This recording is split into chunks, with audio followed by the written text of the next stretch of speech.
তথাপি সাদা ফ্যাটফ্যাটে জ্যোৎস্নার অন্তহীন নীরবতার মাঝে মৃত্যুর ডঙ্কা বাজিয়া ওঠে। আমি বিফল মনোরথে এক আকাশ বিষণ্ণতার মাঝে বসিয়া রই শুধু তারই আহ্বানের প্রতীক্ষায়। আমি যদি নরসিংহ হইতে পারিতাম, কিংবা অর্জুনের অন্তিম স্বর যাহা ভীষ্ম পিতামহের মৃত্যুর ইচ্ছাকে জাগ্রত করিয়াছিল, তবে হে পাণ্ডু, ইতিহাস বদলাইলেও বদলানো যাইত। মিস্টার মজুমদার, আপনার কাব্যচর্চা এবং সাহিত্যের জ্ঞান ভাণ্ডারকে আমি সম্মান জানাই, তবে আমি আসল সত্যিটা জানতে চাই। বলুন, সবটা খুলে বলুন। খুনগুলো আপনি করেছেন? আমি করেছি? আমি আমি আমি আমি করেছি নাকি ইতিহাসের রদবদল ঘটেছে? কুরুক্ষেত্রের যুদ্ধে যদি শ্রীকৃষ্ণ গোটা যুদ্ধের নিয়ন্ত্রণ পেতে পারে, যদি দূত সভায় শকুনি পাশা খেলায় পঞ্চ পাণ্ডবকে হারিয়ে হস্তিনাপুরের বিরাট সাম্রাজ্য তুলে দিতে পারে দুর্যোধনের হাতে, তাহলে আমার ক্ষেত্রে কেন কোনো তৃতীয় ব্যক্তির হস্তক্ষেপ থাকবে না? বলতে পারেন অফিসার? ওফ, সেই এক কথা। আইনি প্রমাণে বিশ্বাস করে মিস্টার মজুমদার, কাল্পনিক গালগল্পে নয়। কাল্পনিক গল্প? হ্যাঁ হ্যাঁ, ধর্মের সাথে অধর্মের যুদ্ধকে আপনি কল্পনাপ্রসূত বলে মনে করেন? তাহলে তো বলতেই হয়, শ্রীকৃষ্ণের বাণী অনুযায়ী তিনি সবটা আগেই করে গেছেন। আমরা তো শুধুই নিমিত্ত মাত্র। আপনি ঠিক কি বলতে চাইছেন? আমি এটাই বলতে চাইছি অফিসার, একটা লোক যাকে আপনাদের ডাক্তারি পরিভাষায় একজন ফিজিক্যালি এবং মেন্টালি চ্যালেঞ্জ পেশেন্ট বলা হয়, সে কিভাবে নিজেরই পরিবারের প্রতিটি সদস্যকে নিজের হাতে খুন করবে? আমরা কিন্তু আপনি ছাড়া আর কোনো ব্যক্তির উপস্থিতির কোনো প্রমাণ পাইনি মিস্টার মজুমদার। আপনি নিজের হাতে আপনার মা, বাবা, স্ত্রী এবং পুত্রকে নিজের হাতে ধারালো কাটারির কোপ বসিয়ে খুন করেছেন। স্বীকার করুন। স্বীকার করলে আপনার সাজা কম করার ব্যবস্থা আমি করব। আমি হুইল চেয়ার ছেড়ে উঠতে পারি না অফিসার, নিজের হাতে খেতেও পারি না। ডান হাতটা কার্যত অকেজ, বাম হাত দিয়েই টুকিটাকি লেখার কাজটুকু করতাম। আমার স্ত্রী আমায় সাহায্য করত। আচ্ছা, আপনি বলতে পারেন আমি এই শরীর নিয়ে কিভাবে সকলকে খুন করব, আর কেনই বা করব? সেটাই তো জানতে চাইছি মিস্টার মজুমদার, খুনগুলো কেন করলেন? যদি বলি আমি না, সে করেছে, যদি বলি আমার পরিবারের প্রত্যেকে আমায় নিয়ে তুচ্ছ-তাচ্ছিল্য করত, আর তাই তাই তাই তাই তাই তাই তো। কথাটা বলতে বলতে কোনো এক অজানা কারণে থমকে গিয়ে সাদা রং করা দেওয়ালের দিকে এক দৃষ্টিতে তাকিয়ে রইল সমাপন মজুমদার। তার মাথাটা একদিকে হেলে রয়েছে। এতক্ষণ ধরে টানা কথোপকথন এবং লালবাজারের এই ইন্টারোগেশন ঘরে বসে থেকে বেশ ক্লান্ত সে। তবে দেওয়ালের দিকে যেভাবে সে তাকিয়ে রয়েছে, তাতে তার মানসিক অবস্থান নিয়ে লালবাজার ডিটেকটিভ ডিপার্টমেন্টের অফিসার কল্লোল গোস্বামী বেশ দ্বন্দ্বে পড়লেন। দেওয়ালে ফুটে উঠেছে এক দীর্ঘ কালো অবয়ব। তার মাথা সিলিংয়ে গিয়ে ঠেকেছে যেন। ঘরের উজ্জ্বল টিউবলাইটের আলো কোনো এক অজানা কারণে বার কয়েক দপদপ করে উঠল। ঘরের একপাশে সুদৃশ্য কাঁচ তুলে দেওয়া হয়েছে। দেওয়ালের জায়গায় জায়গায় ওয়্যার্ড অডিও মনিটরিংয়ের ব্যবস্থা রয়েছে, যদিও সেসব লোকচক্ষুর আড়ালে। ঘরের ওই প্রান্তে বসে রয়েছে লালবাজার থানার বড়বাবু, যাকে সকলে বিধুবাবু নামেই চেনে। তার সামনে তার সংযোগের মাধ্যমে সেন্ট্রাল কন্ট্রোল ডেস্কে ঘরের লুকোনো স্পিকারের আউটপুট দিচ্ছে। সব কথা তিনি মন দিয়ে শুনছিলেন এবং স্বীকারোক্তি হিসেবে রেকর্ডার মেশিনে রেকর্ডও করছিলেন। হঠাৎ আওয়াজ আসা বন্ধ হয়ে গেল। আগেকার সময় রেডিওতে সিগন্যাল না এলে যেভাবে ঝিরঝির আওয়াজ আসতো, খানিকটা তেমন আওয়াজ আসতে লাগলো। কি ব্যাপার মিস্টার বাগচি, কোনো সমস্যা হলো নাকি? জানি না, ঠিক বুঝতে পারছি না স্যার, মনে হচ্ছে টেকনিক্যাল ফল্ট। খানিক সময় পর ধীরে ধীরে আবারও স্পষ্ট কথা শোনা যেতে লাগলো। কানে ভেসে আসছে সমাপনের উন্মাদগ্রস্ত সংলাপ। অফিসার, ওই যে চলে এসেছে, সে চলে এসেছে। প্রভু, আমার প্রভু। দেওয়ালের দিকে কৌতূহলী দৃষ্টি মেলে চাইলেন কল্লোলবাবু। না, সেখানে তো কিচ্ছু নেই, কিছুই তো চোখে পড়ছে না। ওই দিকে কি দেখছেন মিস্টার মজুমদার? আমার দিকে তাকিয়ে কথা বলুন। প্রভু এসেছেন অফিসার, প্রভু। উনি স্বয়ং দেখা দিয়েছেন যে। এখন ওনার দিক থেকে দৃষ্টি ফেরালে উনি যে কুপিত হবেন অফিসার।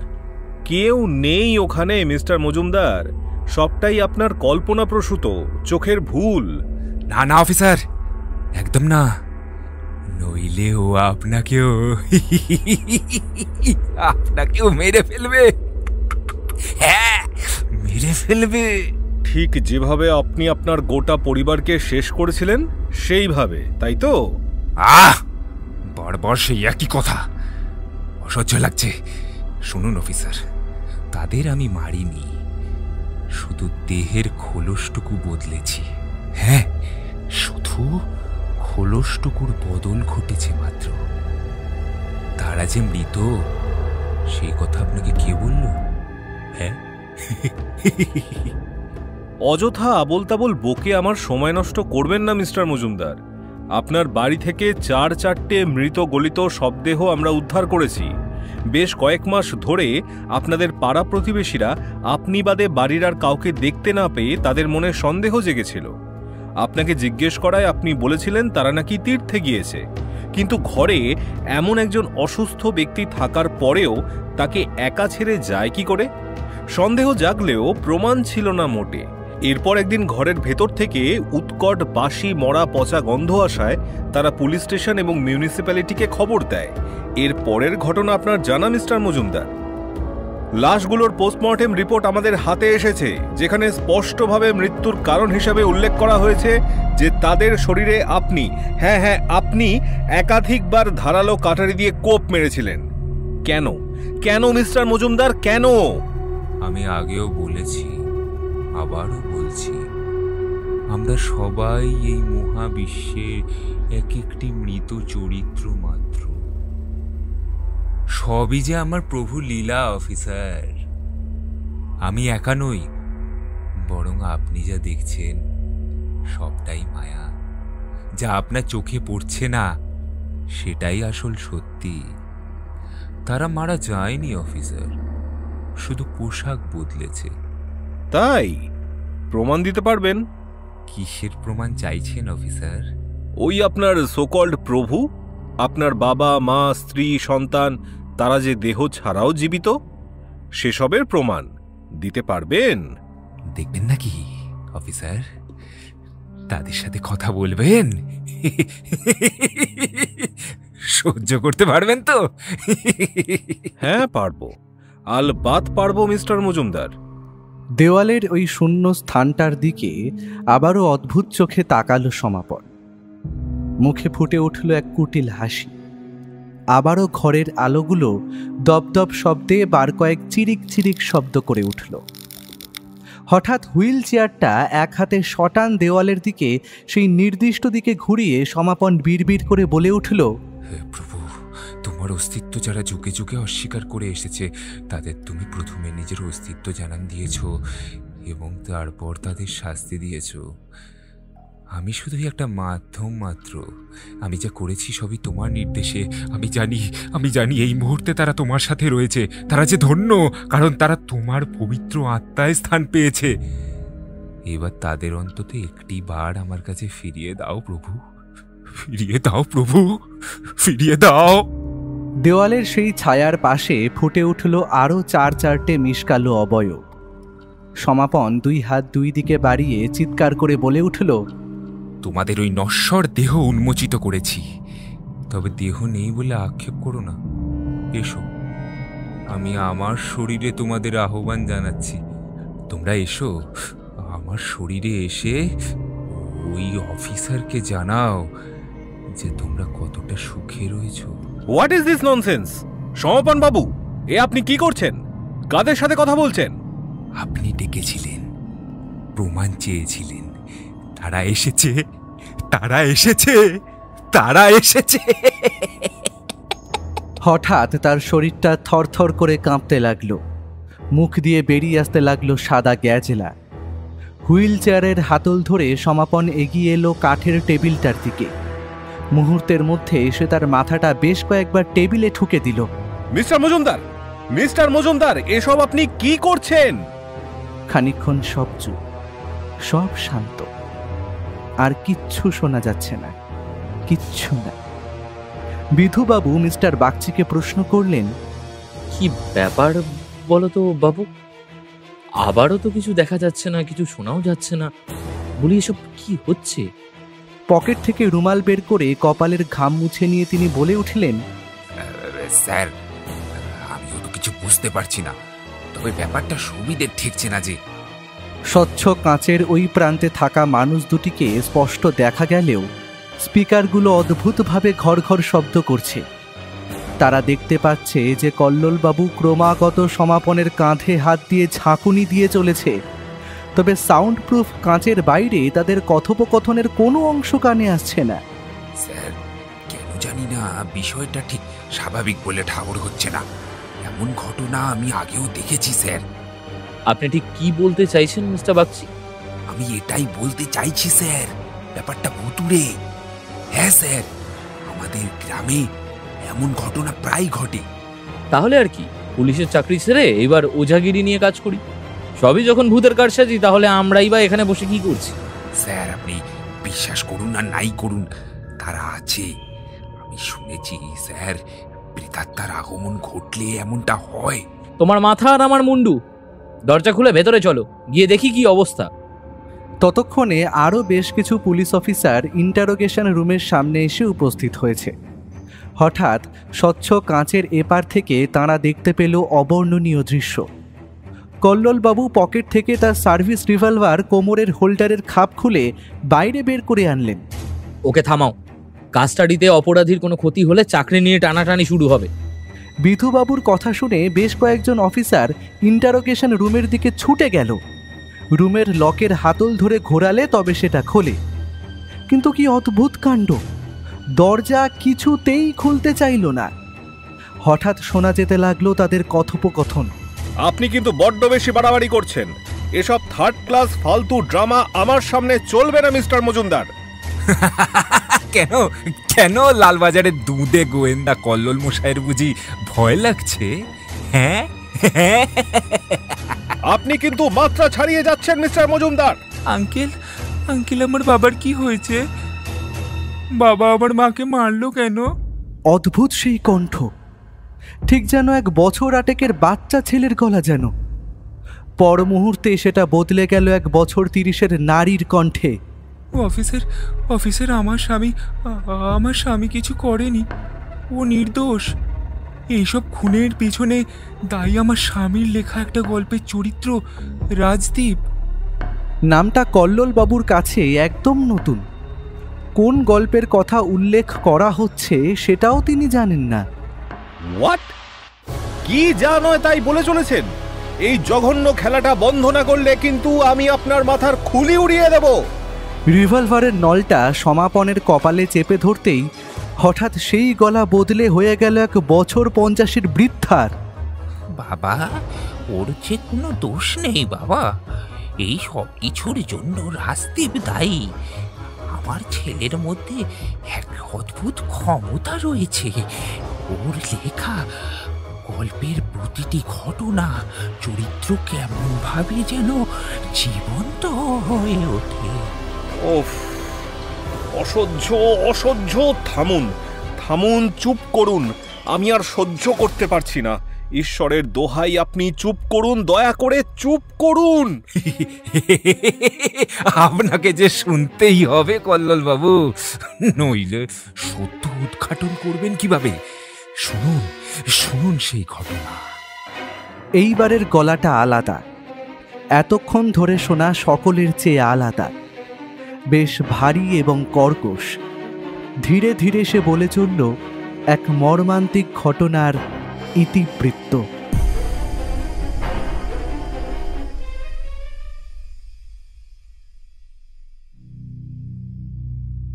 তবে কি সবই মায়া, মহাবিশ্বের ছলনা? হ্যাঁ, ঠিক তাই। তবে ভেবো না এত সহজে মুক্তি লাভ সম্ভব। তাহলে তাহলে আমার কি করা উচিত? উচিত অনুচিতের দোলাচলে তোমায় এর বিচার করতে হবে সমাপন। কিন্তু রাজদীপ, এ যে অন্যায়, পাপ। জীবনে সফল হতে গেলে ন্যায় অন্যায়ের পরিমাপ করলে চলে না। এটাও একটা ধর্মযুদ্ধ, যার কাণ্ডারি তুমি। আমি শুধুমাত্র তোমার দিক নির্দেশক।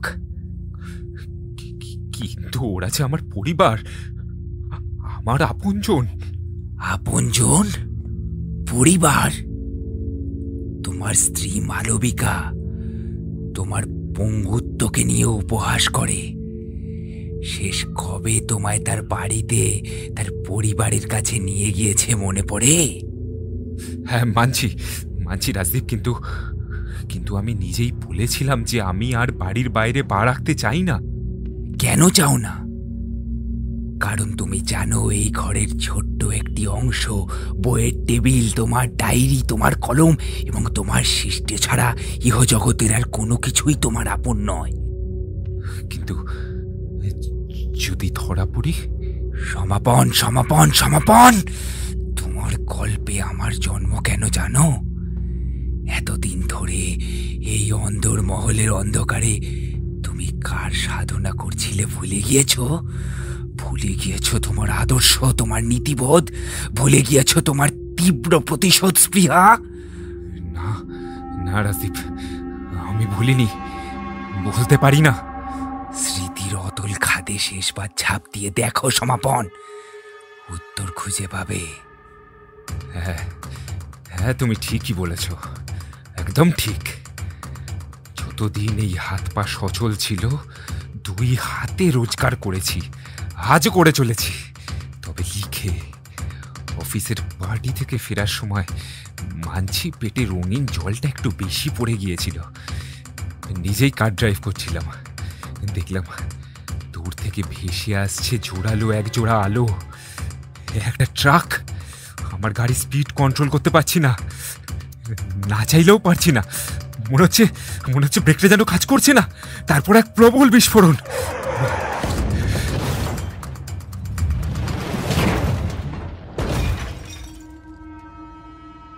যদি বলি সমাপন ব্রেক কাজ করছিল না কারণ ব্রেকের তার কেউ সযত্নে কেটে দিয়েছিল।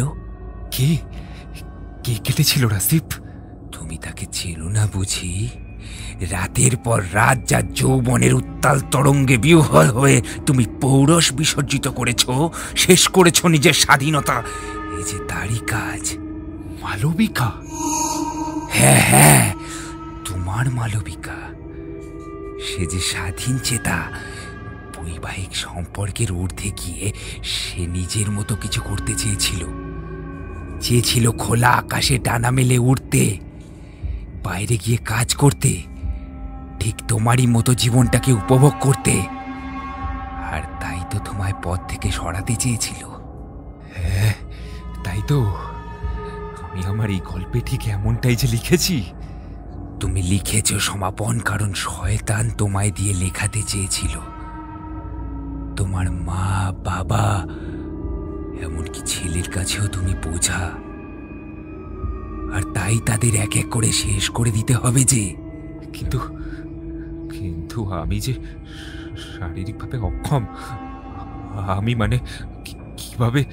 এতগুলো বছর ধরে এত বই পড়ে নানান বিধি করে শয়তানকে আমন্ত্রণ জানালে, অথচ তাকেই ভুলে গেলে।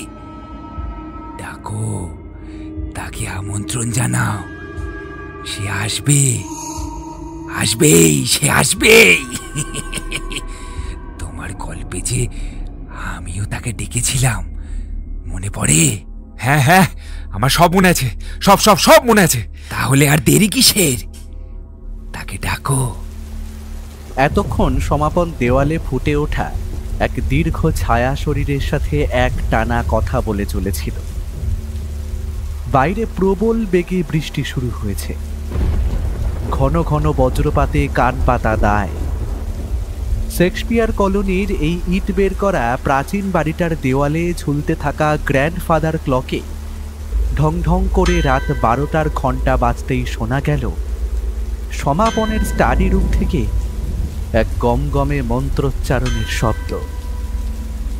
কোনো এক অজানা ভাষায় মন্ত্র পাঠ করে চলেছে সে। ঠিক সেই মুহূর্তে একটা বাজ বাড়ির ছাদে আছড়ে পড়ল। দেখা গেল আগাগোড়া কালো বর্ষাতিতে মোড়া এক দীর্ঘ কালো অবয়ব। ছাদের দরজাটা আলগোছে খুলে যেতেই একরাশ ঠান্ডা চলো বাতাস এসে ঘরে প্রবেশ করল। সিঁড়ির ওপর শোনা গেল পায়ের জুতোর মচমচ শব্দ। দেওয়াল জুড়ে যে সুদীর্ঘ প্রতিফলন ফুটে উঠেছে, চাপা অথচ কর্কশ কণ্ঠে সে হিসিয়ে বলে উঠল, এসে গেছে সমাপন, প্রভু এসে গেছেন। তিনি ভক্তের অনুরোধ কি ফেলতে পারেন? এইবার জমবে আসল খেলা। ভারী মজাদার খেলা। সমাপন, তুমি এখনো লিখছো? আরে রাত কটা বাজে খেয়াল আছে? হ্যাঁ, হঠাৎ করে বাজ পড়ায় ঘুমটা ভেঙে গেল। দেখি পাশে তাকিয়ে তুমি নেই। কখন যে বিছানা ছেড়ে উঠে নিজেই হুইল চেয়ার চালিয়ে স্টাডি রুমে চলে এসে তো খেয়ালই করিনি আমি। খেয়াল কি করে করবে মালবিকা? স্বেচ্ছাচারী নারীরা সতী সাজার অভিনয় করতে পারে মাত্র, কিন্তু প্রকৃত সতী কি হতে পারে? রাজদীপ, ওই রাজদীপ আমার একমাত্র বন্ধু, আমার একান্ত আপন। রাজদীপ মানে তোমার সেই অন্ধকারের শক্তিশাল গল্পের রাজদীপ, যে কিনা তোমারই মতো এক চরিত্র? হ্যাঁ, যে নিজের অবসেশন, ওভার পজেসিভনেস আর ইনসিকিউরিটির কারণে এক বিরল মানসিক রোগে আক্রান্ত হয়ে শয়তানকে স্মরণ করে তার গোটা পরিবারকে নিজের হাতে শেষ করেছিল সেই? হ্যাঁ হ্যাঁ হ্যাঁ, ঠিক তাই। সে যা করেছে বেশ করেছে। সে একা রাজার মতো বাঁচতে চেয়েছে। তবে চিন্তা করো না, সে আমায় আমার প্রভুকে স্মরণ করতে আহ্বান জানিয়েছে। আজ তিনি তোমাদের মুক্তি দেবেন। ঠিক সেই সময় মা মা বলতে বলতে একটা বছর 7-এর বাচ্চা ছেলে এসে হাজির হল। বাহ, এই তো কমলাক্ষ, মায়ের দোসর, সালাম মরার জন্য ঠিক চলে এসেছে। সমাপন, আমার কথা না হয় ছেড়েই দাও তুমি। তাই বলে নিজের ছেলেরও এইভাবে মৃত্যু কামনা করছো? হ্যাঁ, সব দোষ ওই বইগুলোর। যবে থেকে তুমি সেই প্রাচীন মিশরীয় সভ্যতার কালো জাদু এবং তন্ত্রের বইগুলো কিনে এনেছো, তবে থেকে তোমার মাথার বিভ্রতি হয়েছে। আমার প্রভুকে অবজ্ঞা করার দুঃসাহস তোমার হয় কি করে মালবিকা? উন্মাদ, উন্মাদ তুমি। তোমাকে পাগলা গারদে রাখা উচিত, তাও পায়ের শিকল বেঁধে। সেটাই তো তুমি চাও, যাতে তুমি তোমার ছেলে বন্ধুদের সাথে ফুর্তি করতে পারো। মুখ সামলে সমাপন, ধৈর্যের একটা সীমা আছে। হঠাৎ এক দীর্ঘ ছায়ায় অবয়ব যেন মাটি ফুঁড়ে মালবিকার ঠিক পেছনে এসে দাঁড়ালো। সমাপন উত্তেজিত হয়ে কাঁপতে কাঁপতে মাটিতে শুয়ে 2 হাত জড়ো করে বিড়বিড় করতে করতে বলে উঠল, প্রভু, আপনি এসেছেন প্রভু। আমি জানতাম আপনি আসবেন। সমাপন, তোমার এমন গলা তো আগে শুনিনি। সমাপন নয়, আমি রাজদীপ। এইবার শুরু হবে মৃত্যুর তাণ্ডব। তোমাদের সকলের মৃত্যুর ঘটনা বেজে গিয়েছে। আবারও সেই সমাপনের মুখ দিয়ে এক অচেনা গলায় সেই শব্দ বেরিয়ে আসা মাত্র হঠাৎ পেছন থেকে 2টো কালো হাতের থাবা মালবিকার গলার কাছে নেমে এলো। এক হাতে গলা চেপে ধরে অন্য হাতটা কালো বর্ষাতির পকেটে গলিয়ে টেনে বের করে আনলো একটি ধারালো ঘাস কাটার কাটারি। মুহূর্তের মধ্যে মালবিকা কোনো কিছু বুঝে ওঠার আগেই সেটি তার গলার কণ্ঠনালী লক্ষ্য করে চালিয়ে দিল সে। মালবিকার মুখ দিয়ে অস্ফুটে বেরিয়ে এলো আর্তনাদ। 2 হাতে গলা চেপে ধরে ধীরে ধীরে ঘাড় ঘোরালো সে। রক্তাক্ত হাত দিয়ে কার যেন মুখ স্পর্শ করল। মুখ দিয়ে বেরিয়ে এলো কয়েকটি কথা। কি আপনি আপনি ব্যাস এতটাই। এরপর তার শরীরটা থপ করে মাটিতে আছড়ে পড়ল। কমলাক্ষ মা মা বলতে বলতে মালবিকার দিকে এগিয়ে আসতেই সমাপন মাটিতে শরীরটা ঘষ্টাতে ঘষ্টাতে তার দিকে এগিয়ে এলো। তারপর বলে উঠল, তব হে রেণু, ফুটে ওঠে দিগন্ত সম, সময় এসেছে প্রকাশের। প্রভু, আপনি যদি চান তাহলে তাই সই। বাবা বাবা, মায়ের কি হয়েছে? মা কথা বলছে না কেন? বাবা? হ্যাঁ বাবা। বাবা বলে যখন ডাকলি তাহলে তো বাবার কথা শুনবি, তাই না? গলাটা কমলাক্ষর কাছে কেমন যেন নতুন শোনালো। চেনা অবয়ব, অথচ স্পর্শে, কণ্ঠে, অনুভূতিতে পিতৃসত্তা মোটেই খুঁজে পেল না সে। তবুও মানুষটা তো চেনা। হ্যাঁ, শুনবো বাবা। মায়ের কাছে যাবি? মা কোথায় গেছে? মা তো এইখানেই তো রয়েছে। বাবা কমলাক্ষ, তোর মা যে পোশাক বদলেছে, ওর আত্মা স্বয়ং প্রভুর কাছে। যাবি? বল বল, যাবি মায়ের কাছে? হ্যাঁ বাবা, যাব। এক হ্যাঁচকা টানে কমলাক্ষকে নিজের বুকে টেনে নিল সমাপন। তার কানের কাছে মুখটা এনে দুটো হাত তার দুই কানের ওপর সজোরে চেপে ধরে বলে উঠল, আমার প্রভু কারুর ইচ্ছে অপূর্ণ রাখেন না। সবার ইচ্ছে পূর্তির জন্য আজ তিনি বদনামের ভাগীদার। তিনি যে মৃত্যুর দেবতা, তার নানান রূপ, নানান চরিত্র, নানান পরিচয়। তিনি যে জন্মান্তরের দেবতা। কট করে একটা শব্দ। চোখের নিমেষে সমাপন কমলাক্ষর ঘাটটা পেছন দিকে মুচড়ে দিতেই কমলাক্ষর নিথর শরীরটা ঠিক তার মায়ের বুকের ওপর লুটিয়ে পড়ল। দরজার কাছে দাঁড়িয়ে থাকা সেই রহস্যময় ব্যক্তির মুখে ফুটে উঠল কুটিল হাসি। ধীরে ধীরে সে এগিয়ে গেল সেই ঘরটির দিকে, যেখানে পরম নিশ্চিন্তে ঘুমিয়ে রয়েছেন সমাপনের বাবা এবং মা।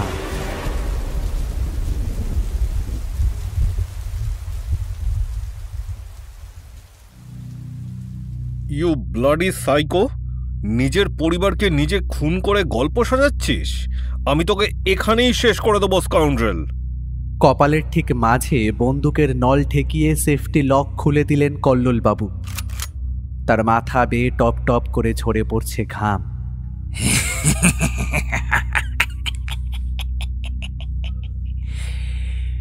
মরতে আমার কোনো আপত্তি নেই অফিসার, তবে দেহের মৃত্যু হলেও আত্মা যে অবিনশ্বর। আপনার আশেপাশে তারা সবাই রয়েছে যে, মালবিকা, কমলাক্ষ, আমার মা, আমার বাবা, স্বয়ং প্রভু আর রাজদীপ।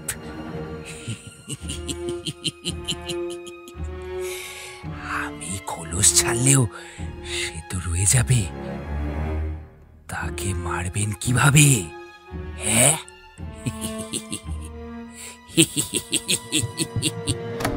ঠিক তখনই ঘটাং শব্দ করে ইন্টারোগেশন রুমের দরজাটা খুলে গেল। ছুটে আসছেন বিধুবাবু, তার পেছনে বেশ কয়েকজন police officer. I will kill you! আমি তোকে ছাড়বো না। চালান গুলি, চালান অফিসার। কিন্তু আমি জানি আমার প্রভু আমায় কিচ্ছু হতে দেবেন না, কিচ্ছু না। তাই তোর নিজের প্রভুর উপরে এত ভরসা? তাহলে মর, মর তুই। তোর বেঁচে থাকার কোনো অধিকার নেই। না না না না কল্লোলবাবু, এই আপনি কি করতে চলেছেন? বড়বাবু আপনি সরে যান। শয়তানের বাচ্চার বেঁচে থাকার কোনো অধিকার নেই। স্যার, আপনি নিজের মধ্যে নেই। আপনি জানেন না আপনি কি করতে চলেছেন। আমি জানি আমি কি করছি। একজন উন্মাদ খুনিকে ভারমুক্ত করছি, ফিরিয়ে দিচ্ছি তার অপবিত্র আত্মাকে তারই প্রভুর কাছে। বন্দুক নামান কল্লোকবাবু, নইলে আমি আপনাকে গুলি করতে বাধ্য হব। না না না, এই শয়তান বেঁচে থাকলে না জানি আরো কতজনের ক্ষতি করবে। এ কোনো সাধারণ মানুষ নয়, স্বয়ং শয়তানের অবতার। এতগুলো খুন করেও কিভাবে নিষ্পলক চোখে চেয়ে রয়েছে, আমি একে ছাড়বো না। মুহূর্তের মধ্যে ট্রিগার টেনে দিলেন কল্লোলবাবু, আর ঠিক সেই মুহূর্তে গর্জে উঠল বিধুবাবুর সার্ভিস রিভলভার। পরপর দুটো ফায়ারিং এর শব্দের ব্যবধানে শোনা গেল সমাপনের দম ফাটা হাসি, এক ঝাঁক সাদা ধোয়া, আর তারপরে সব শান্ত।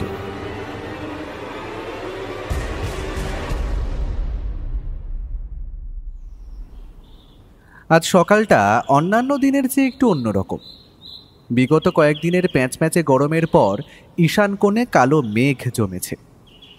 বর্তমান সময়টা আধুনিক বিজ্ঞানের দাসত্ব স্বীকার করলেও আমাদের বালিগঞ্জ প্লেসের এই নতুন বাড়িটায় টেবিলের উপর মানধাতা আমলের টেলিফোনের সাথে ফিলিংস কোম্পানির নতুন ট্রান্সিস্টর রেডিওটা বেশ ছন্দ মিলিয়ে রয়েছে। রেডিওতে আকাশবাণী স্টেশনে সম্প্রচারিত হয়ে চলেছে বেতার সঙ্গীত। সময় সকাল 7টা। খবরের কাগজটা এখনও দেখা হয়ে ওঠেনি, কারণ প্রতিদিনের খবরে দুর্নীতি, রাজনৈতিক চক্রান্ত, আর নয় দুর্ঘটনা, নিদেন পক্ষে নিরুদ্দেশ বার্তা, আর না হয় রাশিফল। এসব আর কাহাতক ভালো লাগে। দেখতে দেখতে অজিতেশদের সাথে যে কতগুলো বছর কেটে গেল তার আর হিসেব রাখা হয়নি। অজিতেশ এবারে 50 ছিল, আর আমি 53। ও হ্যাঁ, আপনারা হয়তো জানেন খোকা এখন বিদেশে ব্যারিস্টারি প্র্যাকটিস করছে, আর অজিতেশের মেয়ে মেঘমালা বাবার সবগুণই পেয়েছে। সে অবশ্যই ডাক্তারির ছাত্রী। এছাড়াও মেঘ এখন আমাদের অ্যাসিস্ট্যান্ট। বেশিরভাগ তদন্তে সে আমাদের সাথেই থাকে। অজিতেশ সকালে একটু আসছি বলে সেই যে বেরিয়ে গেল, আর আসার নাম নেই। কিছু একটা যে ঘটেছে সেটা অনুমান করতে পারলেও ঠিক কী ঘটেছে তা জানা নেই। ঠিক সেই সময় আমাদের বাড়ির পুরনো চাকর পুঁটিরাম এসে 1 প্লেট লুচি আর চা টেবিলের ওপরে রেখে বলল, বাজারে যেতে হবে, কি বাজার করব যদি কয়ে দিতেন। পুঁটিরাম, এসব সংসার আর ফিরিস্তি আমায় দিয়ে মোটে হয় না। গৃহস্থ জীবনের বোঝা কাঁধে নিতে পারবো না বলেই হয়তো আজও আমি অকৃতদার। বৌঠানকে জিজ্ঞেস করো, বৌদিমণি যে মন্দিরে গেছে, বলি গেছে, আসতে দেরি হবে, তাহলে সে আসলে তাকেই জিজ্ঞেস করে নিও। ঠিক সেই সময় ঘরের টেলিফোনটা সশব্দে বেজে উঠল। সোফা ছেড়ে উঠতেই যাচ্ছি, ঠিক সেই মুহূর্তে রেডিও স্টেশনে একটা খবর পড়তে শোনা গেল। আজকের বিশেষ খবর। লালবাজার থানায় একজন পুলিশ অধিকারী জিজ্ঞাসাবাদ চলাকালীন গোয়েন্দা আধিকারিক কল্লোল গোস্বামীকে গুলিবিদ্ধ করেছেন। জানা যাচ্ছে ওই সময় তদন্তাধীন আসামি কল্লোল মজুমদারকে এক রাতে তার গোটা পরিবারকে খুনের ঘটনায় জিজ্ঞাসাবাদ করছিলেন। কোনোভাবে পরিস্থিতির নিয়ন্ত্রণের বাইরে চলে যাওয়ায় তিনি নিজের ওপর থেকে নিয়ন্ত্রণ হারিয়ে আসামির দিকে বন্দুক তাক করেন। তাকে বাধা দিতে বাইরের অপেক্ষারত পুলিশের টিমটি দরজা খুলে ভেতরে আসেন। ওই পুলিশ আধিকারিক, যার নাম জানা যাচ্ছে বিধু ঘোষাল, তিনি কল্লোল গোস্বামীকে বাধা দিতে গেলে দুই পক্ষ থেকে ক্রস ফায়ারিং হয়, যার ফলে বিধু ঘোষালের গুলি কল্লোল গোস্বামীর বুকের ডান দিক লাগে। বর্তমানে তিনি চিকিৎসাধীন। বিধু ঘোষালকে অনির্দিষ্ট সময়ের জন্য সাসপেন্ড করা হয়েছে। মাথাটা কেমন যেন বো করে ঘুরে উঠল। এসব কি শুনছি? বিধুবাবুকে সাসপেন্ড করা হয়েছে, সেটাও আবার সরকারি গোয়েন্দা কল্লোল গোস্বামীকে গুলি করার অপরাধে। মাথার ওপর ফ্যানটা তখনও বনবন শব্দে ঘুরে চলেছে। টেবিলের ওপর থেকে খবরের কাগজটা পথ শব্দে উঠতে উঠতে মাটিতে এসে পড়ল। একটা বিশেষ পাতা চোখে পড়ছে। না, পাতাটা ঠিক বিশেষ না, বরং খবরের শিরোনাম সেই পাতাকে বিশেষ করে তুলেছে। শেক্সপিয়ার কলোনির মৃত্যু রহস্য, মৃতের সাথে দীর্ঘ সহবাস। সবটাই কি ভৌতিক, নাকি এর পেছনে লুকিয়ে রয়েছে গভীর রহস্য? ঘটনার বিহবলতায় এতক্ষণ আমি কিংকর্তব্য বিমূঢ় হয়ে একই জায়গায় ঠায় দাঁড়িয়েছিলাম। এইবার ফোনের দিকে ছুটে গেলাম। শেষ রিং বাজার সাথে সাথে ফোনের রিসিভার কানে তুলে নিলাম। হ্যালো, কে বলছেন? অজিতেশ বক্সি বলছেন? না, উনি তো বাড়ি নেই। আমি অমরজিৎ বলছি, অজিতেশের বন্ধু, সহকারীও বলতে পারেন। বেশ বেশ, আসলে আমি ওনার সাহায্য প্রার্থী। বিষয়টি ঠিক কি না বললে আমি অজিতেশকে জানাবো কিভাবে? তাছাড়া আপনি তো এখনো নিজের পরিচয়টাও দিলেন না। Sorry, extremely sorry. আমি ডাক্তার দিবাকর মল্লিক বলছি। আমি ডায়েরি আর পেনটা টেবিল থেকে তুলে নিলাম। হ্যাঁ বলুন, উনি তো এই মুহূর্তে নেই। আমি আপনার বলা সমস্ত তথ্য নথিভুক্ত করে নেব, ও ফিরে এলে সবটা তাকে জানাবো। আমার সমস্যাগুলো আপনাকে বলা উচিত হবে কিনা সেটাই বিচার্য। আসলে বিষয়টা হাইলি কনফিডেন্সিয়াল। আপনি নিশ্চিন্ত থাকতে পারেন ডাক্তার মল্লিক। না মানে আসলে সমস্যাটা আমার নয়, আমার এক পেশেন্টের। কি নাম আপনার পেশেন্টের? সমাপন মজুমদার। নামটা তৎক্ষণাৎ ডায়েরিতে টুকে নিয়ে ডাক্তার মল্লিককে আবারও প্রশ্ন করলাম, আচ্ছা তাহলে সমস্যাটা যখন ওনার, উনি কোথায়, আর উনি আপনার কাছে কিসের ট্রিটমেন্ট করান? দেখুন অমরজিৎ বাবু, হয়তো আপনি শুনলে খানিকটা অবাক হবেন, তবুও বলছি। আপনি সাইকোসিস কিংবা ধরুন প্যারানয়েড ডিলিউশন, যেখানে পেশেন্ট অপটিক্যাল কিংবা অডিটারি হ্যালুসিনেশনের শিকার হয়ে থাকে, এমন কিছু সাইকোলজিক্যাল ডিসঅর্ডারের নাম শুনেছেন? শুনিনি বললে ভুল বলা হবে ডাক্তার মল্লিক, তবে ডিটেলে খুব একটা জানি না। যতদূর জানি এগুলো খুব জটিল মানসিক সমস্যা। ঠিক তাই অমরজিৎ বাবু, এই সমস্ত জটিল মানসিক রোগের শিকার আমার পেশেন্ট। আপনি কি আজকের খবর পড়েননি? না, কিন্তু কেন? ওয়েল, আমি কলকাতা মেডিকেল কলেজের সাইকিয়াট্রিক ডিপার্টমেন্টের প্রধান। সমাপন বাবু আমারই চিকিৎসাধীন ছিলেন। গতকাল রাতে শেক্সপিয়ার কলোনির একটি বাড়ির দরজা ভেঙে 4-4টে পচা গলা লাশ উদ্ধার করা হয়। হ্যাঁ, 4-4টে নগ্ন মৃত শরীর, যাদের সাথে দীর্ঘদিন ধরে সমাপন সহবাস করছিল। কয়েকদিন আগেই তার আমার কাছে কাউন্সেলিং করার ডেট ছিল, কিন্তু সে আসেনি। ইনফ্যাক্ট তাকে ফোনেও পাওয়া যায়নি।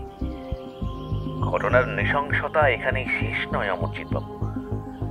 আমার পেশেন্টের ধারণা ওই 4 জন যারা ছিলেন তারই আপনজন, তাদের নাকি রাজদীপ বলে একজন তারই চোখের সামনে খুন করেছে।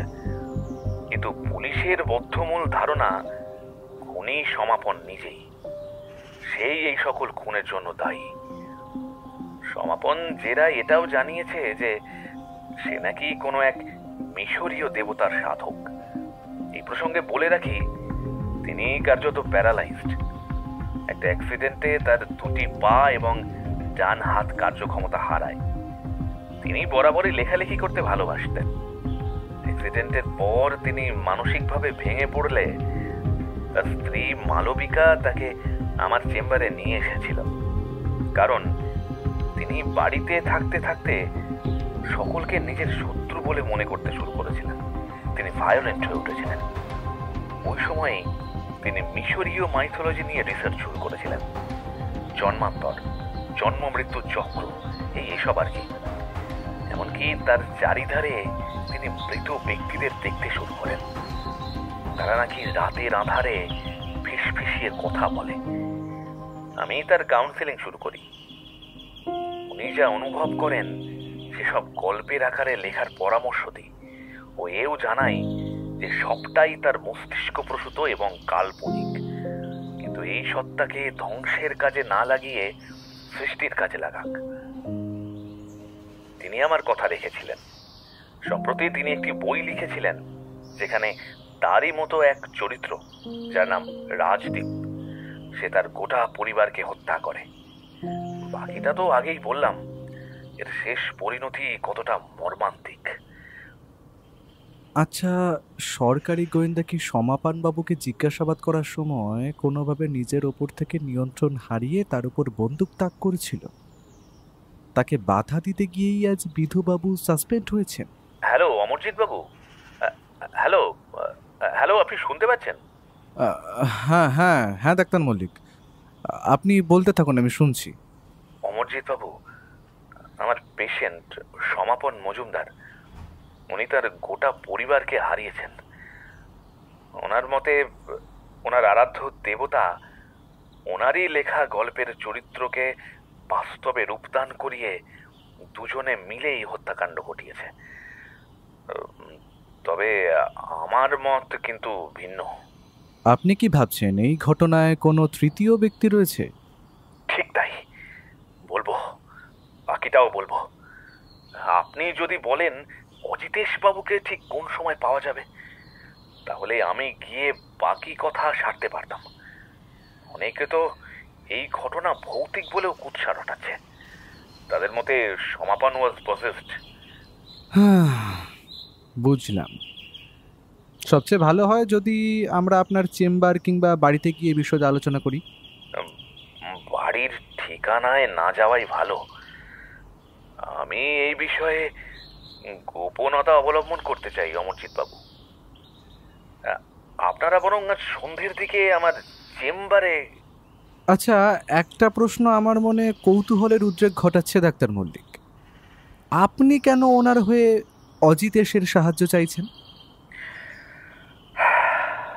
কারণ একটাই, উনি আমার কাছে দীর্ঘদিন ধরে ট্রিটমেন্ট নিচ্ছিলেন। এই মুহূর্তে দাঁড়িয়ে আমি ছাড়া ওনার আর কেউ শুভাকাঙ্ক্ষী নেই। আত্মীয় বলতে তার জেঠুর ছেলে, যিনি স্ত্রী আর কন্যাকে নিয়ে রাজারহাটে রয়েছেন। তবে শুনেছি পুলিশের কাছে বয়ানে তিনি সমাপন বাবুকেই দোষী বলে ঠাউরাছেন। এদিকে পুলিশ ওই বাড়িতে তৃতীয় কোনো ব্যক্তির উপস্থিতির কোনো প্রমাণ পায়নি। হ্যাঁ, আচ্ছা, অজিতেশ আসলে আমি ওকে জানাচ্ছি, তারপর বরং আপনার চেম্বারে যাচ্ছি। ওহ, কি ভয়ঙ্কর দৃশ্য কাকাবাবু! এমন ভয়াবহ বিভৎসতা আমি আমি আগে দেখিনি। ফোনের রিসিভার নিচে নামাতেই কথাগুলো বলতে বলতে খোলা দরজা দিয়ে ভেতরে ঢুকে এলো মেঘমালা। কেন? লাশগুলোর চোখের মনি, বুক, পেট জুড়ে ঠিক ঠিক করছে কালো পোকা। কঙ্কালের উপর চামড়াটা কোনো মতে লাগানো ছিল। কয়েক জায়গায় মাংস পচে পুরো নীল হয়ে গিয়েছিল। উফ, আমার একটা বন্ধু তো অজ্ঞানী হয়ে গেল। এতটা বলে টেবিলের ওপর থেকে জলের গ্লাসটায় চুমুক দিয়ে ঢকঢক করে খানিকটা জল গলায় ঠেলে নিল মেঘমালা। আমি হেসে বললাম, ওই 4টে ডেড বডি সমাপন মজুমদারের পরিবারের লোকের, তাই তো? কাকাবাবু, আপনি কিভাবে? এত বছর ধরে সত্যান্বেষীর সহকারী, এইটুকু খবর তো আমার কাছেও থাকে। আজকের খবরের কাগজে খবরটা বেরিয়েছে, সেখানেই পড়ে তুমি বুঝি 2 2 4 করলে ভাবে? না না, খবরের কাগজ আর পড়া হয়নি। তবে কলকাতা মেডিকেল কলেজের মানসিক রোগ বিশেষজ্ঞ ডক্টর মল্লিক কল করেছিলেন। আসলে উনি তোমার বাবার সাহায্য প্রার্থী। কি বললেন উনি? তাছাড়া বাবা কোথায়? এই তো বেশ অনেকক্ষণ আগে একটু আসছি বলে সেই যে বেরিয়ে গেল, তারপর তো আর বাবুর কোনো পাত্তাই নেই। জানেন কাকাবাবু, সমাপন বাবুর স্ত্রী এবং তার বাবা মায়ের গলার নলি কাটারি দিয়ে চিরে দেওয়া হয়েছিল। তবে বছর 7 বাচ্চা ছেলেটার মৃত্যু আরো মর্মান্তিক। তার মাথাটা কেউ যেন সজোরে মুচড়ে পেছন দিকে একেবারে বেঁকিয়ে দিয়েছে। এই 4টে লাশের সাথে সমাপন কতদিন ছিল? স্যারের মতে খুনটা হয়েছে খুব সম্ভবত 1 মাস আগে। তাহলে তো একটা প্রশ্ন থেকেই যায় মাই ডিয়ার ওয়াটসন, একটা পঙ্গু লোক এই 1 মাস ধরে কি খেয়ে কাটিয়েছে? খুন কিভাবে হয়েছে, কে করেছে সেসব না হয় ছেড়েই দিলাম। যে নিজের হাতে ভালোভাবে খেতে অবধি পারে না, রান্না করা তো দূর থাক, সে এতদিনে কি বাতাস খেয়ে কাটিয়েছিল? প্রশ্নটা ভেসে এলো দরজার ওই প্রান্তে দাঁড়িয়ে থাকা এক ব্যক্তির মুখ থেকে। তার হাতে কাগজে মোড়ানো একটা বই। বলাই বাহুল্য, এ যে আমাদের সত্যান্বেষী। আমি কৌতূহলী হয়ে প্রশ্ন করলাম, কি ব্যাপার মিস্টার হোমস, কোথা থেকে আগমন? পায়ের জুতো জোড়া ছেড়ে ঘরে ঢুকে শটান আমার দিকে বইটা বাড়িয়ে দিয়ে বলল, 1 রাতের মধ্যে বইটা পড়ে শেষ করে গল্পটাতে কি কি অস্বাভাবিকতা রয়েছে বলতে পারলে তোমার জন্য একটা বিশেষ পুরস্কার রয়েছে। তুমি কি এই বইটা কিনতে গিয়েছিলে? হ্যাঁ। বাবা, চা খাবে? তা একটু হলে তো মন্দ হয় না রে মা। মেঘমালা রান্নাঘরের দিকে পা বাড়ালে আমি কাগজের মোড়ক থেকে বইটি বের করে আনলাম। খাসা প্রচ্ছদ, অলঙ্করণও চোখে পড়ার মতো। সবচেয়ে অদ্ভুত তার প্রচ্ছদ অঙ্কন। অবাক হয়ে কি দেখছো ভায়া? বইটির কভার ডিজাইন বড় অদ্ভুত, তাই না? হ্যাঁ, অদ্ভুত তো বটে, তার চেয়েও অদ্ভুত এই বইটার নাম, অন্ধকারের শক্তিশীল। আচ্ছা, বইটার কভার দেখে কিছু বুঝতে পারছো? একরাশ কালো মেঘ, সেই মেঘের আড়ালে উঁকি মারছে এক আবছায়ায় অবয়ব। মুখটা বড় অদ্ভুত, মাথার ওপর ওটি সম্ভবত রাজমুকুটের মতো কিছু একটা, তবে ঠিক স্পষ্ট নয়। চোখ দুটো ইটভাটার মতো নিভু নিভু আগুনের মতো দপদপ করে জ্বলছে। অজিতেশ মেঘের আড়ালে যে রয়েছে তার মুখের অবয়ব কোনো মানুষের তো মোটেই নয়, ছুচলো চোঙার মতো, ঠিক যেন হিংস্র নেকড়ে, কুকুর কিংবা শিয়ালের মতো, তাই না ভায়া? হ্যাঁ, তেমনটাই তো মনে হচ্ছে। আকাশের নিচে একটা বাড়ি, বাড়ির ছাদ নেই, ভেতরটা স্পষ্ট দেখা যাচ্ছে। সবচেয়ে অদ্ভুত, সেই বাড়ির মেঝে জুড়ে বয়ে চলেছে রক্ত। একটা লোক দুই হাত মাথার উপর তুলে আকাশের দিকে চেয়ে রয়েছে। প্রচ্ছদ যত অদ্ভুত, তার চেয়েও অদ্ভুত এই বইয়ের গল্প, যার সঙ্গে জড়িয়ে রয়েছে চারটি খুনের রহস্য। তার মানে তুমি সাত সকালে শেক্সপিয়ার কলোনির ওই 4টে খুনের তদন্ত করতে গিয়েছিলে? আগে না, গেছিলাম এক অভিযুক্তকে নির্দোষ প্রমাণিত করতে।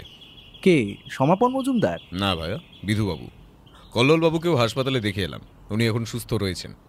যতই হোক, বড়বাবুর বন্দুকের নল ওনাকে স্পর্শ করেছে, গুলি ডান দিকের বুকে লেগেছে। সমাপনকে ইন্টারোগেট করার সময় এমন বিপত্তি, সেই অভিযোগে বিধুবাবুকে সাসপেন্ড করা হয়েছে। এদিকে কল্লোলবাবু নিজেও চিকিৎসাধীন, তাই কেসের চার্জশিট লালবাজার থানার সেকেন্ড অফিসার বাগচিকে হ্যান্ডওভার করা হয়েছে, অন্তত যতদিন না কল্লোল গোস্বামী সুস্থ হয়ে আবার ফিরতে পারছেন। সেসব তো বুঝলাম, কিন্তু সাত সকালে এত খবর পেলে কি করে? খবরের কাগজ পড়ে? তুমি আজকের খবরটা পড়েছিলে বন্ধু? না, তবে আজ রেডিওতে বিধুবাবুর সাসপেনশনের খবরটা শুনলাম। তারপর যা সব একের পর এক ঘটে চলেছে, খবরের কাগজ আর পড়ার সময় পেলাম কখন। তবে হ্যাঁ, গোটা কেস হিস্ট্রি আমি জেনেছি আরও একজনের মুখ থেকে।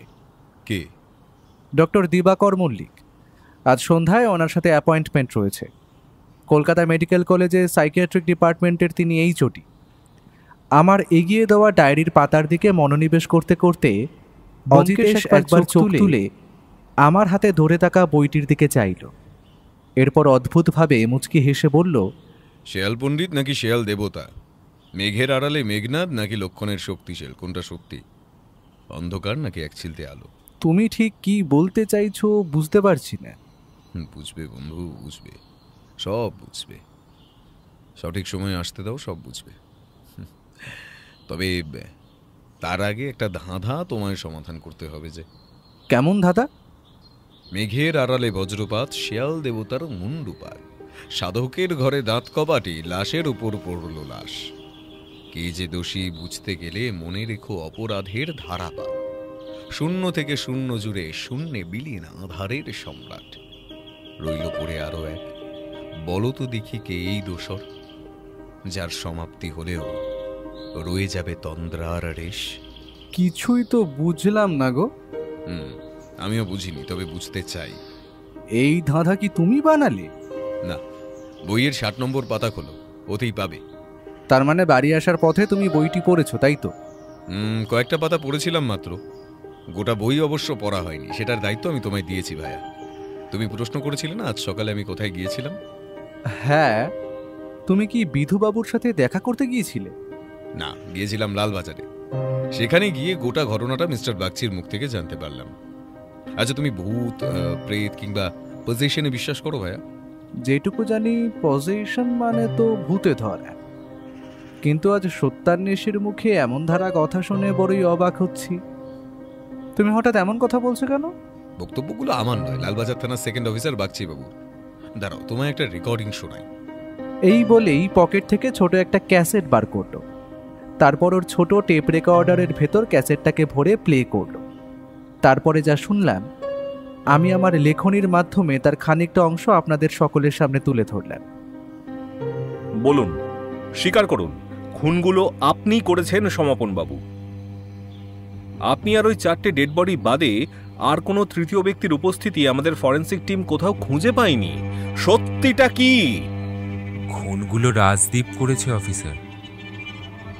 তাকে জাগিয়ে তুলেছে স্বয়ং প্রভু। উনি যে সব জায়গায় বিরাজমান। টু হেল উইথ ইওর প্রভু মিস্টার মজুমদার। এক দৃষ্টিতে ঘরের দেওয়ালের দিকে তাকিয়ে কি দেখছেন? আমি আপনার সাথে কথা বলছি মিস্টার মজুমদার।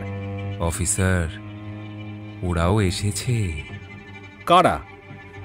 যারা মারা গিয়েছে, আমার বাবা, মা, আমার স্ত্রী আর আমার একমাত্র ছেলে।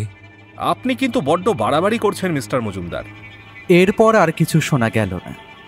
একটা অদ্ভুত ঝিরঝির শব্দের সাথে ভিডিওটা বন্ধ হয়ে গেল। কি বুঝলে? উন্মাদগ্রস্ত এক খুনির বিবৃতি। তবে এর পর কি হলো জানতে যে বড় আগ্রহ হচ্ছে। সব জানবে সব। তবে আজ আমাদের বেশ কিছু জায়গায় যেতে হবে। প্রথমে বিধুবাবুর কোয়ার্টার যাব, তারপর সেখান থেকে সোজা স্পট, সন্ধ্যায় ডাক্তার মল্লিকের চেম্বার। কোথায় যাওয়ার কথা হচ্ছে শুনি? কথাগুলো বলতে বলতে চায়ের ট্রে হাতে ঘরে প্রবেশ করলো মেঘমালা। শুধু আমাদেরই নয়, সঙ্গে তোকেও যেতে হবে। কোথায় বাবা? তুই তো লাশগুলো পোস্টমর্টমের সময় ওখানেই ছিলিস, তাই ভাবলাম তুইও চল আমাদের সঙ্গে। শোন, আমরা আপাতত বিধুবাবুর পুলিশ কোয়ার্টারে যাব, তারপরে আরও বেশ কিছু জায়গায়। বেশ, তাহলে আর দেরি কিসের? শুভ শীঘ্রম। এখন এটাই দেখার বাকি, মেঘের আড়ালে ঠিক কে রয়েছে, মেঘনাথ নাকি শিয়াল পণ্ডিত?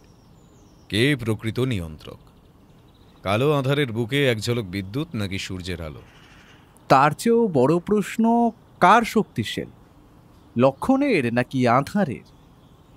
আর বলবেন না, এমন একটা ঘটনা আমি আমার 30 বছরের চাকরি জীবনে একটাও দেখিনি। এমন একটা ঘটনা যে ঘটবে সেটাও বুঝিনি। আমার কি দোষ আপনি বলুন তো মশাই?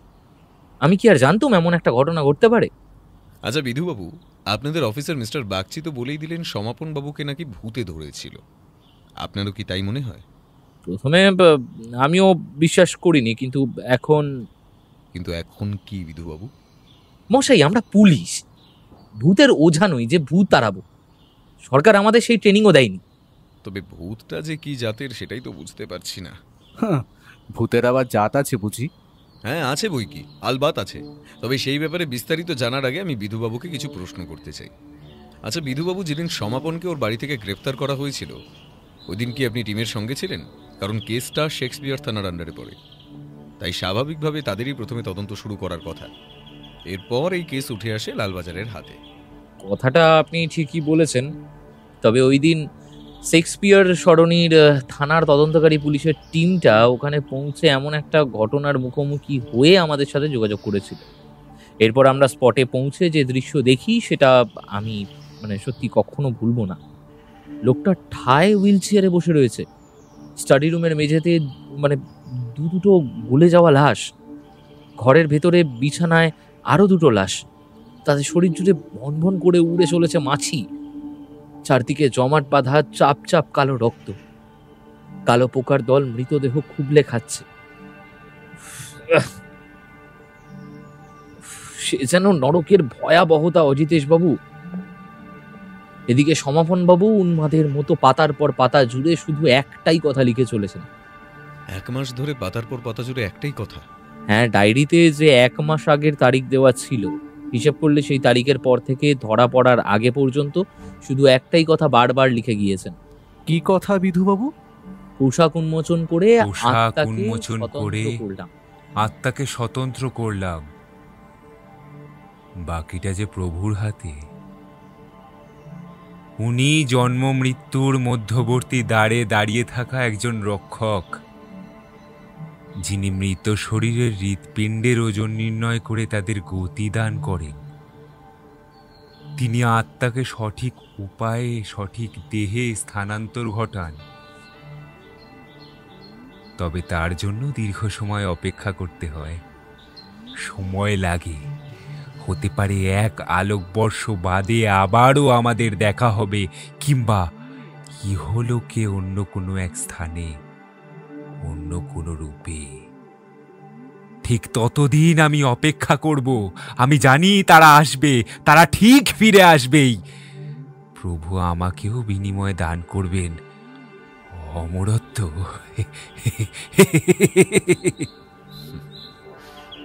বেশ ইন্টারেস্টিং তো। এই শেয়াল দেবতা দেখছি বেশ শক্তি ধরে। তবে সে ঠিক কে, কিংবা এই হত্যা রহস্যকে সমাপনের ভাষায় তার উপর থেকে অদৃশ্য ভ্রমের জাল উন্মুক্ত করে মুক্তি দিতে হবে যে বিধুবাবু। চলুন একবার স্পটে যাওয়া যাক। কিন্তু আমি যে সাসপেন্ডেড। ভয় নেই বিধুবাবু, মিস্টার বাগচি নিজে আমায় এই কেসটা আনঅফিসিয়ালি হ্যান্ডেল করতে বলেছেন, তাই যে কোনো রকম সাহায্য করতে তিনি প্রস্তুত। এমনকি আপনি থাকলেও কোনো ক্ষতি আমি আপনার হতে দেব না। এই ঘটনার শেষ আমি দেখবই। চলুন, আর দেরি করা ঠিক হবে না, কাজ যে অনেক বাকি। আমরা সকলে চেয়ার ছেড়ে উঠে দাঁড়িয়ে দরজার দিকে পা বাড়াতেই যাব, ঠিক সেই মুহূর্তে ঘরের কলিং বেলটা সশব্দে বেজে উঠল। এখন আবার কে এলো?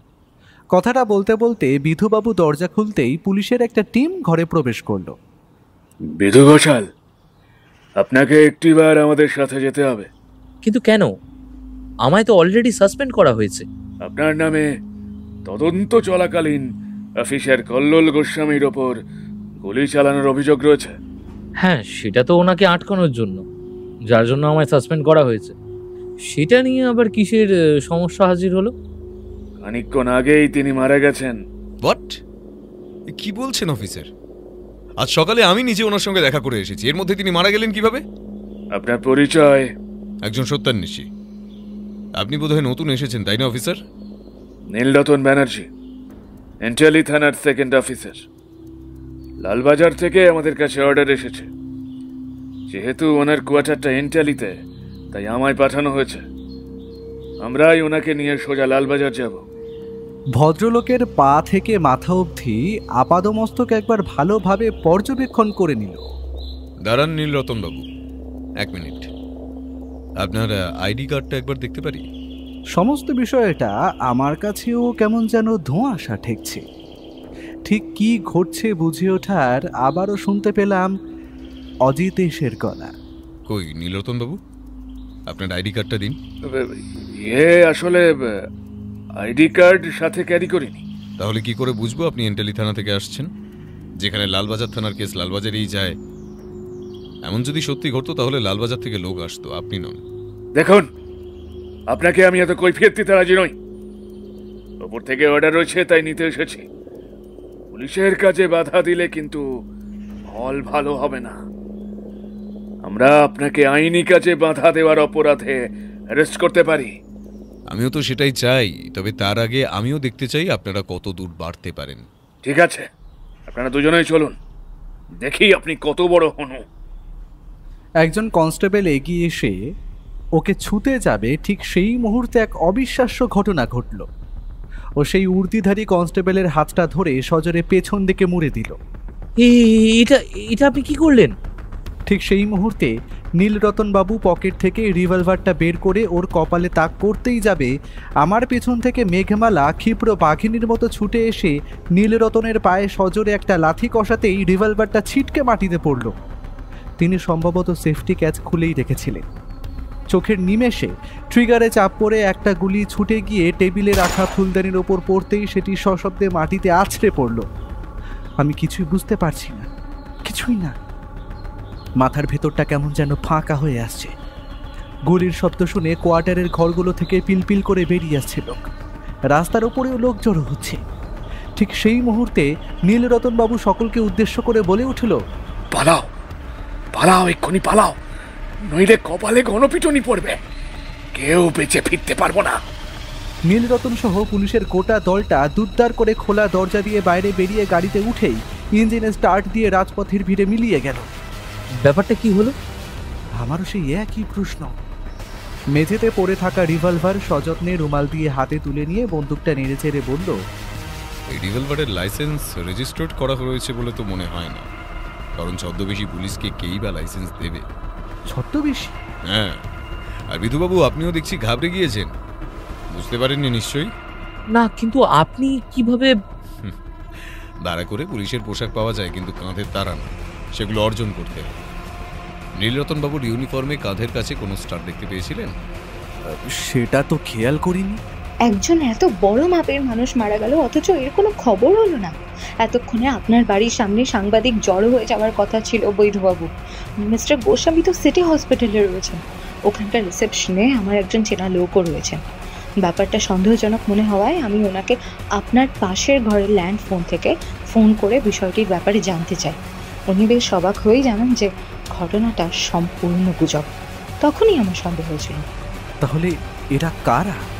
যদি বলি শয়তানের অনুচর, যদি বলি শিয়াল দেবতা পাঠিয়েছিলেন, বিশ্বাস করবে? কিন্তু সেসব তো সমাপনের কল্পনা মাত্র। কল্পনা না বাস্তব এবার স্পটে গেলে জানতে পারবো। সম্ভবত কেউ একজন চায় না এই কেসের ইনভেস্টিগেশন হোক। এই রাঘব বোয়াল যে সমস্ত ঘটনার মাথা, তাকে ধরতে পারলেই গোটা বিষয় পরিষ্কার হবে। আমি ধীরে ধীরে এগিয়ে চললাম শেক্সপিয়ার কলোনির সেই বাড়িটার দিকে, মনে হাজারো প্রশ্ন নিয়ে। খুক খুক শব্দে বেশ কয়েক দফা কেশে নিয়ে স্টাডি রুমের দরজাটা ক্যাচ শব্দ করে খুলল। স্যার, ব্যাপারটা একটু দেখবেন যেন পাঁচকান না হয়। চাবির গোছাটা পকটস্থ করে বললেন লালবাজার থানার সেকেন্ড অফিসার মিস্টার বাগচি। আপনি নিশ্চিন্তে থাকুন অফিসার। আপনি সিল করা বাড়ির তালাচাবি নিয়ে এসে আমাদের অনেক উপকার করলেন। আমার মাথায় তখনও কয়েকটা বিষয় ঘুরপাক খাচ্ছিল। গাড়িতে আস্তে আস্তে বইটি পড়ে নিয়েছি। গল্পটির সারাংশ যদি সংক্ষেপে বলি, তাহলে গল্পের চরিত্র রাজদীপ মিশরীয় সভ্যতার প্রাচীন ইতিহাস পড়ে মৃত্যুর দেবতা আনুবিসের চরম ভক্ত হয়ে ওঠে। মিশরীয় সভ্যতায় মৃতদেহকে মমিতে রূপান্তরিত করার কারণ এই দেবতা। কারণ তাদের বিশ্বাস ছিল যে একদিন মৃতের দেহে স্বয়ং দেবতা আনুবিস সেই সকল মমি করে রাখা মৃতদেহে প্রাণের সঞ্চার করবে। রাজদীপ তার বিশ্বাসে এতটাই অটুট ছিল যে এক রাতে সে তার গোটা পরিবারকে কুপিয়ে খুন করে আনুবিসকে নানান প্রক্রিয়ায় আহ্বান জানাতে শুরু করে। সে দেখতে চেয়েছিল যে কিভাবে তার আরাধ্য দেবতা তাদের শরীরে প্রাণ প্রতিষ্ঠা ঘটিয়ে নবজীবন দান করে। ব্রিটানিকাতে আনুবিসের ছবি দেখেছি, মুখটা শেয়ালের, দেহটা মানুষে। গল্পের শেষটা ভয়ঙ্কর। তারা বেঁচে ওঠে। তাদের পচা গলা মৃত শরীর থেকে ঝরতে থাকে মাংস। এতক্ষণে কবিতার মানেটা খানিকটা বুঝতে পেরেছি বটে। মেঘের আড়ালে বজ্রপাত, অর্থাৎ দেবতার আবির্ভাব ঘটেছে। শেয়াল দেবতার মুন্ডুপাত, অর্থাৎ এখানে শেয়াল দেবতাকে সকল মৃত্যুর জন্য দায়ী করা হচ্ছে। সাধকের ঘরে দাঁত কপাটি, লাশের ওপর পড়ল লাশ, অর্থাৎ লাশের ভিড়ে সাধকের ভিমড়ি খাওয়ার জোগাড়। কে যে দোষী বুঝতে গেলে মনে রেখো অপরাধের ধারাপাত। অপরাধ তো একটা ঘটেছে, তবে সেটা স্বেচ্ছায় নাকি অন্যের ইচ্ছায় সেটাই দেখার বাকি। তুমি আজকাল মাইন্ড রিড করতে পারো নাকি? নইলে আমার মনে মনে আওড়ানো কবিতার পরের লাইনটাই সে কেন বলল? মাইন্ড রিড করাটা আমার কম্য নয় ভাইয়া, তবে আনমনে এতক্ষণ তুমি যেটা ভেবে চলেছিলে সেটাই নিজেরই অজান্তে আমার পাশে দাঁড়িয়ে থেকে বিড়বিড় করছিলে, তাই আমার কানে এসেছে। স্টাডি টেবিলের ওপর থেকে একটা বই হাতে তুলে নিতেই একটা ছোট স্ট্যান্ড ফ্রেমে বাঁধানো ছবি ঠকার শব্দেই টেবিলের উপরে পড়ল। Family photo. ছবিতে খুব সম্ভবত সমাপনবাবু তার ছেলেকে কোলে নিয়ে বসে রয়েছে। পাশে ওই সুন্দরী ভদ্রমহিলাকে দেখেই মনে হচ্ছে ওনার স্ত্রী। তার পাশে ঠিক একজন বৃদ্ধ, আর তার হাতে চেপে ধরে রয়েছেন এক বৃদ্ধা। বৃদ্ধাকে দেখে মনে হলো যৌবনে উনি বেশ সুন্দরী ছিলেন।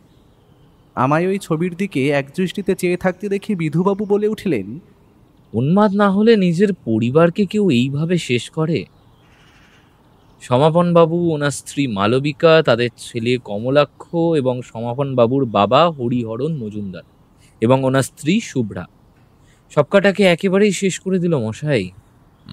কিন্তু যদি তারা আবারও বেঁচে ওঠে তাহলে কি হবে বিধুবাবু? দেখুন মশাই, খামোখা মস্করা করবেন না। এমনিতে যা সব ঘটছে। সরকারি পক্ষের গোয়েন্দা কল্লোল গোস্বামী যথেষ্ট বিচক্ষণ ব্যক্তি। উনি জিজ্ঞাসাবাদ করার সময় এমনটা করলেন কেন? মাইন্ড ম্যানিপুলেশন মেঘ। কল্লোলবাবুর সঙ্গে আমি সকালে দেখা করে সবটা তার মুখ থেকে শুনেছিলাম। একই ব্যক্তির মুখ থেকে কখনো নারী কণ্ঠ, কখনো বাচ্চা ছেলের, আবার কখনো বৃদ্ধ বৃদ্ধার কণ্ঠ। এগুলো মোটেই স্বাভাবিক নয়। আচ্ছা, তোদের ক্লাসে হিপনোসিসের ব্যাপারে পড়িয়েছে? হ্যাঁ বাবা, হিপনোটিজম করে মানুষকে নিজের বশে আনা যায়, আমি জানি। ঠিক তাই, কল্লোলবাবুও এই হিপনোটিজমের শিকার। শুধু তিনি একাই নন, বরং গোটা ইউনিট। তবে তাকে হিপনোটাইজ সমাপনবাবু করেননি, তার সে ক্ষমতাও নেই। তবে খুব সম্ভবত তাকে কেউ করেছে, সে যে কারোর দ্বারা চালিত। সেটা কিভাবে সম্ভব?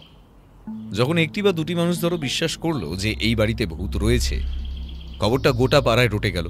এবার এই ভূতের নির্দিষ্ট কোনো রূপ নিয়েও কিছু না কিছু রটল। এরপর এই বাড়িতে যারাই আসবে তারা কিন্তু সেই বহুল চর্চিত ভূতুরে রূপের দেখা পাবেই পাবে। এভাবে মানুষ নয়, বরং প্রকৃতি এবং পরিবেশ আমাদের মনে ধাঁধা লাগায়, ঠিক যেভাবে একদল পথিক মরুভূমির বুকে জলাশয় দেখতে পায়। ডাক্তারি পরিভাষায় যাকে অপটিক্যাল ইলিউশন বলে আর কি। কল্লোলবাবুকে সমাপনের কথাগুলো প্রভাবিত করেছিল, দৃশ্যপট ইউনিটের গোটা দলটাকে একইভাবে প্রভাবিত করেছিল। ফলে তারাও সমাপনের কণ্ঠ পরিবর্তিত হতে দেখেছে। জাদুকররাও ঠিক একইভাবে মানুষদেরকে এটা বিশ্বাস করান যে তারা যা দেখছে সবটাই জাদু। এখানেও তাই শূন্য থেকে শূন্য জুড়ে বিলীন আধারের সম্রাট, অর্থাৎ এখানে সেই সম্রাট অর্থাৎ নিয়ন্ত্রক আড়ালে মিলিয়ে যাচ্ছে, সে লুকিয়ে পড়ছে। পড়ে রইল এক, অর্থাৎ যাকে খুনি হিসেবে আমরা সকলেই চিনি, সমাপন। হ্যাঁ, সমাপন। এইবার কবিতার শেষের লাইনগুলো মেলানোর পালা। তবে তার আগে আমি তোমায় কিছু বলতে চাই, অপরাধ নিও না। বলো। তুমি কবিতাটা মনে মনে আওড়াচ্ছিলে, মুখে কিছুই বলনি। সেই একই সময় আমিও তোমার সেই কবিতার পরের লাইনগুলোর মানে খুঁজছিলাম। সবটাই কাকতালীয়। তবে আমি তোমায় এটা বিশ্বাস করাতে সমর্থ হয়েছি যে তুমি নিজের অজান্তে কবিতাটা মুখে বিড়বিড় করছিলে। এখানে আমি তোমায় আমার কথার চালে বোকা বানিয়েছিলাম। ঠিক এই কারণে সম্ভবত কল্লোলবাবু ঘাবড়ে গিয়ে এমন একটি কাজ করতে যাচ্ছিলেন, কিন্তু তাকে বাঁধা দিতে গিয়ে বেচারা বিতুবাবুর হাত থেকে গুলি বেরিয়ে তাকে অযথা হয়রানির মুখে ফেলে দিয়ে গেল। এবার শেষ চালটা চালতে হবে, হাতে বেশি সময় নেই। মিস্টার বাগচি, আপনি ডাক্তার মল্লিককে লালবাজারে ডেকে পাঠান। বলবেন তিনি যেহেতু সমাপনের অ্যাক্সিডেন্টের পর তার কাউন্সেলিং করেছিলেন, তাই ওনাকে আপনাদের বিশেষ প্রয়োজন। এইবার একটা খেলা হবে, ভারী মজার খেলা। তারা আসবে, প্রভুও আসবে, এমনকি রাজদীপ সশরীরে দেখা দেবে। যতই হোক, শেয়াল দেবতাকে তো নিজের অস্তিত্ব প্রমাণ করতে গেলে কথা তো রাখতেই হবে। আচ্ছা মেঘ, তুই তো আমাদের নতুন সহকারী। অ্যাক্সিডেন্টের পর সমাপনের কোন নার্সিংহোমে চিকিৎসা চলছিল এবং সেই সময় তার অবস্থা কেমন ছিল একটু খোঁজ নিয়ে বলতো। আর ভাইয়া, তুমি আর বিধুবাবু, আপনারা একটু সাইডে আসুন, আপনাদের সঙ্গে কিছু কথা আছে। এতক্ষণ যে বইটি হাতে ধরেছিল, এবার সেটা টেবিলে নামাতেই বইয়ের নামটা আমার চোখে পড়ল, নীল নদের তীরে। প্রাচীন ফেরাও বংশের ইতিহাসের সঙ্গে সঙ্গে রয়েছে মিশরীয়দের নানান দেব এবং দেবীদের কথা। এখানে মমি নির্মাণের পদ্ধতি বলা রয়েছে কিভাবে দেবতা আনুবিসকে আমন্ত্রণ জানানো হতো। এইবার এই কেসে আসল শিয়াল দেবতা কে আমি জনসম্মুখে টেনে আনব। আবারও এক ঐতিহাসিক প্রেক্ষাপট রচিত হবে, সৃষ্টি হবে ডাক্তার মল্লিকের ভাষায় প্যারানয়েড ডিলিউশন। তবে আমরা একা থাকব না। মিস্টার গোস্বামীকে শুনেছিলাম আজই ডিসচার্জ করার কথা, তিনিও থাকবেন। তুমি ঠিক কি করতে চাইছো বলো তো? ঘটনার পুনর্নির্মাণ।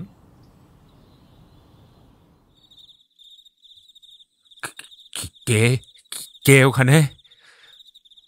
অন্ধকারে কে দাঁড়িয়ে? এই সামনে এসো বলছি। খাট থেকে এক হাতে হুইল চেয়ারটা সামনের দিকে টানার চেষ্টা করতেই অন্ধকারের বুক ছিঁড়ে দুটি কালো হাত হুইল চেয়ারটা সজোরে সামনের দিকে ঠেলে দিল।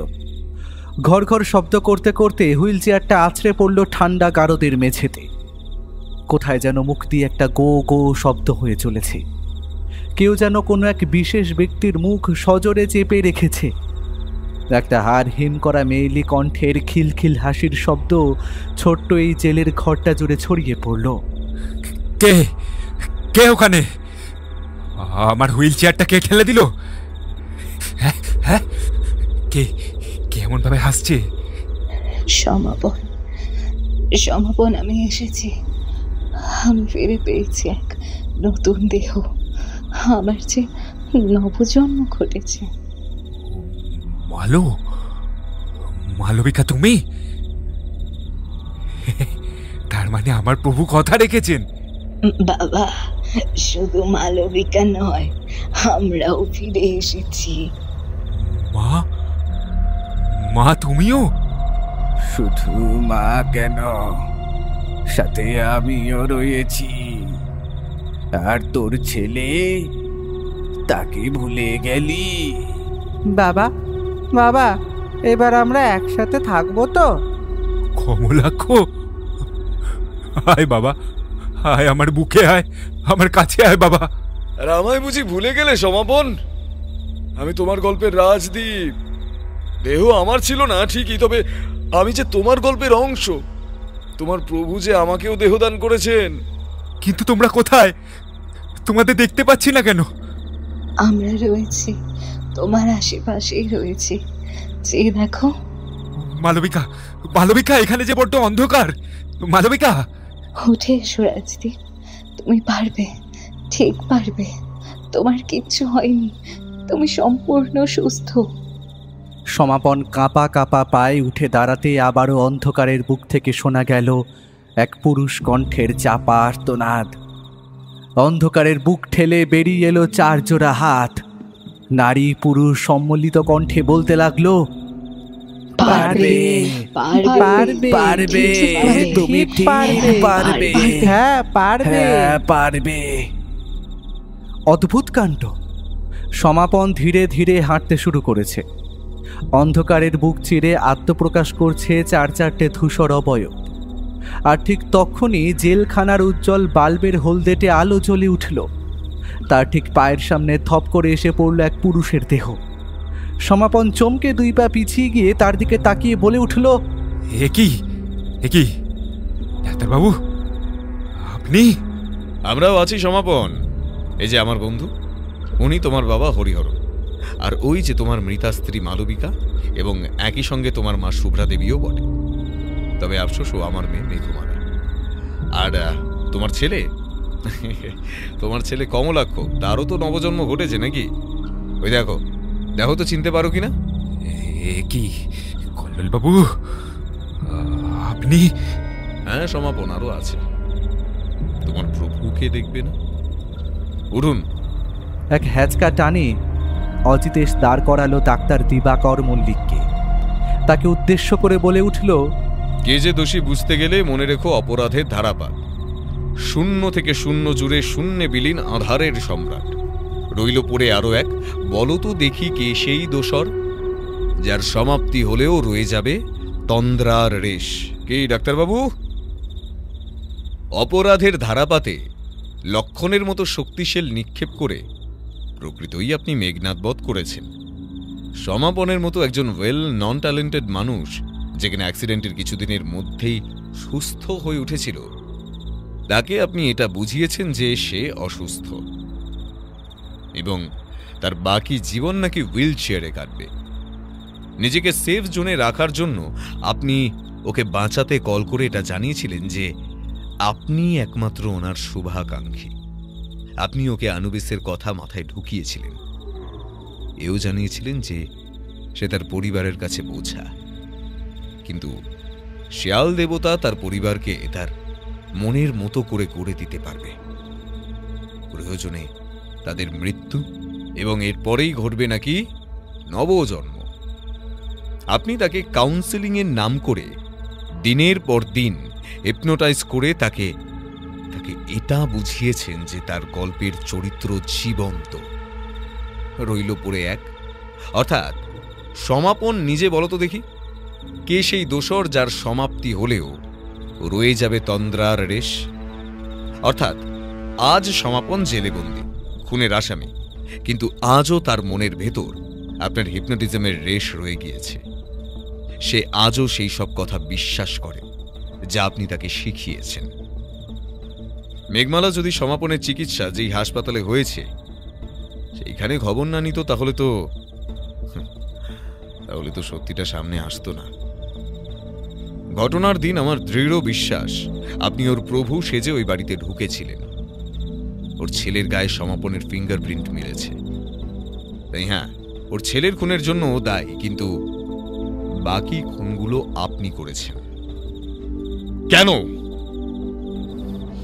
কেন করলেন এমন?